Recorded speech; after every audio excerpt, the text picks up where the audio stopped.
আজ আমি আপনাদের সঙ্গে শেয়ার করব খুব সহজ একটা পিঠার রেসিপি। একদম নরম তুলতুলে, মুখে দিলেই মিলিয়ে যাবে এই পিঠাগুলো। ভীষণ ভালো লাগে খেতে।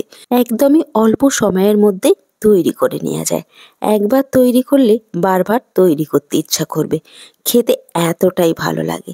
হ্যালো বন্ধুরা, কুসুমের রান্নাঘরে সবাইকে স্বাগত। সবার প্রথমে একটা মিক্সিং বোলের মধ্যে আমি 1 বাটি শুকনো চালের গুঁড়ো নিয়েছি। এখানে কিন্তু আমি শুকনো চালের গুঁড়োটা নিয়েছি। তারপরে দিয়ে দেব স্বাদ মতো লবণ আর 1 চামচ ঘি দিয়ে দেব। ঘিটা দিলে ফ্লেভারটা খুব সুন্দর আসবে। ঘিটা দিয়ে খুব ভালো করে চালের গুঁড়োর সঙ্গে আমি হাত দিয়ে মিশিয়ে নেব। দেখুন, এইভাবে কিন্তু খুব ভালো করে আমি হাত দিয়ে মিশিয়ে নিয়েছি। অবশ্যই করে আপনারা চেষ্টা করবেন ঘিটা দেওয়ার জন্য। আমার কিন্তু ঘিটা মেশানো হয়ে গেছে। আমি আগে থেকে একদম ফুটন্ত গরম জল 1 কাপ নিয়ে নিয়েছি। এখানে কিন্তু আমি একদমই ফুটন্ত জল ইউজ করতে হবে। অল্প অল্প করে জল দিয়ে আমি এরকম চামচ দিয়ে মেশাতে থাকবো। একসঙ্গে কিন্তু জল দেবেন না, তাহলে এটা পাতলা হয়ে যেতে পারে। অল্প অল্প করে জল দিয়ে এটা মেখে নিতে হবে। দেখুন, এই রকম কিন্তু ডোটা তৈরি করে নিতে হবে। খুব বেশি নরম না আর খুব বেশি শক্ত না। এই রকম ডোটা কিন্তু আমি রেডি করে নিয়েছি। তারপরে ঢাকনাটা বন্ধ করে 10 মিনিট রেখে দেব। আমি 10 মিনিটের জন্য ঢাকনাটা বন্ধ করে রেখে দিয়েছিলাম। 10 মিনিট পরে কিন্তু আমি এটাকে মেখে নেব। দেখুন, এটা খুব বেশিক্ষণ কিন্তু মাখাতে হবে না। অল্প সময়ের মধ্যে কিন্তু এই পিঠাগুলো তৈরি হয়ে যায়। আমার কিন্তু এটা একদমই মাখানো হয়ে গেছে। একদম একটা মসৃণ ডো কিন্তু তৈরি হয়ে গেছে। দেখুন, তারপরে আমি একটা ছোট লেচি কেটে নিয়েছি। এরকম হাতের তালু দিয়ে রাউন্ড শেপ দিয়ে নেব। দেখুন, আপনাদের পছন্দ মতো আপনারা শেপটা দিতে পারেন। আমি কিন্তু এরকম রাউন্ড শেপ দিয়ে নিয়েছি। দেখুন, খুব বড় করিনি, কিন্তু এই রকমই করেছি। এটা কিন্তু যখন তৈরি হবে আর একটু বেড়ে যাবে। দেখুন, আমি আর একটাও তৈরি করে দেখাচ্ছি একইভাবে। খুব বেশি বড় না আর খুব বেশি ছোটও না, মিডিয়াম করে আমি একটা রাউন্ড শেপ দিয়ে নিয়েছি। একইভাবে কিন্তু আমি সব পিঠাগুলো তৈরি করে নেব। দেখুন, আমার কিন্তু সবগুলো রেডি হয়ে গেছে।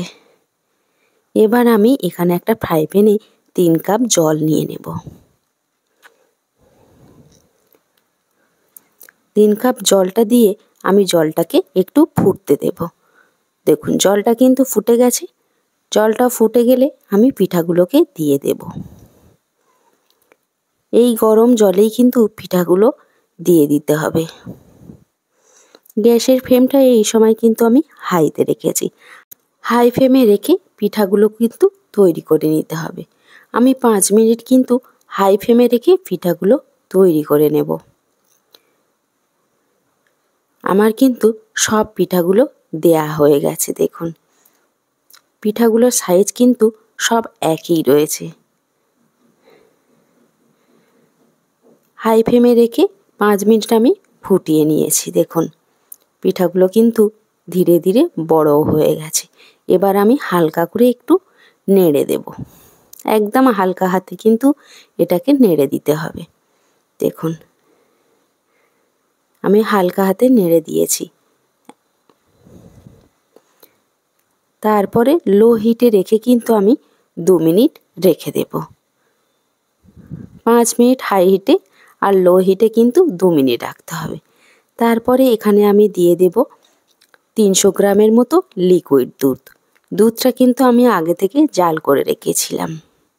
এখানে আমি 300 গ্রাম লিকুইড দুধ দিয়ে দিয়েছি।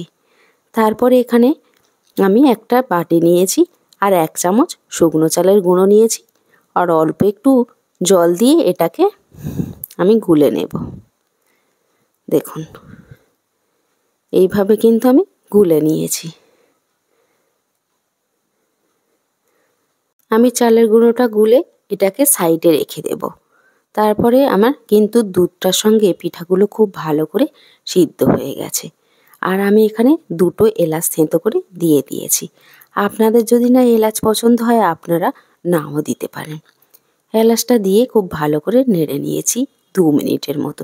তারপরে যে চালের গুঁড়োটা জলের সঙ্গে মিক্সড করে রেখেছিলাম সেটাকে দিয়ে দিয়েছি। দিয়ে আমি একটু হালকা করে নেড়ে দিয়েছি। আমি এটা কিছুক্ষণের জন্য হতে দেব। দেখুন ধীরে ধীরে কিন্তু অনেকটা ঘন হয়ে গেছে। আপনারা অবশ্যই করে কিন্তু 1 চামচ ওই রকম চালের গুঁড়ো জলের সঙ্গে মিশিয়ে দিয়ে দেবেন। তারপরে দিয়ে দিলাম হাফ বাটি চিনি। আমি এখানে 1 বাটি চালের গুঁড়োর জন্য হাফ বাটি চিনি নিয়েছি। আপনাদের টেস্ট অনুযায়ী আপনারা চিনিটা ব্যবহার করতে পারেন। আমার পিঠাগুলো কিন্তু একদমই রেডি হয়ে গেছে। এবার আমি গ্যাসের ফ্লেমটা বন্ধ করে 5 মিনিট রেখে দেব। এবার আমি পরিবেশন করে নেব। আপনাদের যখন কিন্তু পিঠে খেতে ইচ্ছা করবে এই পিঠাটা ঝটপটভাবে বানিয়ে নিতে পারেন। খুব কম সময়ের মধ্যে কিন্তু এই পিঠাগুলো তৈরি হয়ে যায়। আর এতটাই নরম হয় যে মুখে দিলেই মিলিয়ে যাবে। আমার আজকের রেসিপিটা আপনাদের কাছে কেমন লাগলো অবশ্যই করে কমেন্ট করে জানাবেন। ভিডিওটা ভালো লাগলে একটা লাইক দিয়ে চ্যানেলটাকে সাবস্ক্রাইব করে আমার সাথেই থাকবেন। ভালো থাকবেন, সুস্থ থাকবেন। আবার ফিরে আসবো অন্য কোনো রেসিপি নিয়ে।